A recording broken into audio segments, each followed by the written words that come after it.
हे बघ, साडी घेतलीये. छान आहे ना? अरे वा, किती छान आहे ग. या वेळेला तर मी आलेल्या पैशातून पैठणी घेतलीये, पैठणी. काय सांगतेस? ए, तुझ्या खात्यात पैसे आले की नाही? आले बाई.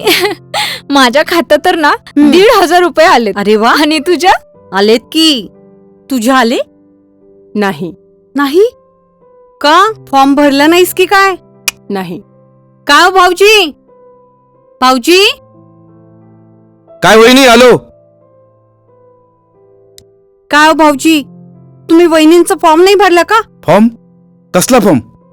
आता एवढा फुकटचा पैसा मिळतोय की घ्यायचं ना.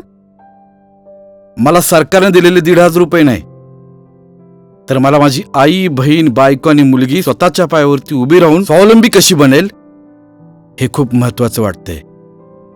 मला सरकारने दिलेले 1,500 रुपये नाही, तर मला माझी आई, बहीण, बायको, मुलगी यांची सुरक्षा खूप महत्वाची वाटतेय. कारण आज महाराष्ट्रातल्या प्रत्येक कानाकोपऱ्यात लहान लहान लेकरांचं लैंगिक शोषण होतंय आणि आया बहिणींवरती अत्याचार होतोय. कारण मी ज्यावेळेला घराच्या बाहेर पडतो ना, त्यावेळेला माझी बायको, आई, बहीण, मुलगी सुरक्षित असेल की नाही याची मला काळजी वाटतेय. आणि म्हणूनच 1,500 रुपये घेऊन माझ्या आई, बहीण, बायकोला मला लाचार झालेलं नाही पाहिजे. म्हणूनच आम्ही फॉर्म नाही भरला. कारण महत्वाचं काय आहे, माझ्या घरातल्या महिलांची सुरक्षा आणि माझ्या घरातल्या महिलांचं स्वावलंबन. आपण ज्यांच्या महाराष्ट्रामध्ये राहतो ना, ते हेच शिकवतात. आत्मसन्मान, स्वावलंबन आणि स्वतःची सुरक्षा.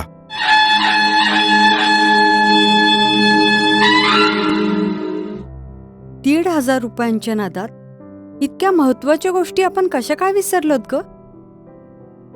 मी पण ह्या गोष्टीचा विचारच नाही केला. आता आलं लक्षात का फॉर्म नाही भरला ते?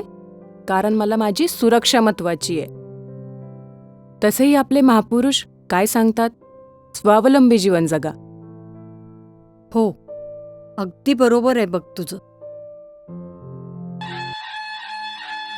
हर हर महादेव माझ्या माय माऊलींनो. आम्ही कधी लाचारी नाही पत्कारली, आत्मसन्मान बाळगला आणि शून्यातून विश्व निर्माण करून आपलं अस्तित्व निर्माण केलं.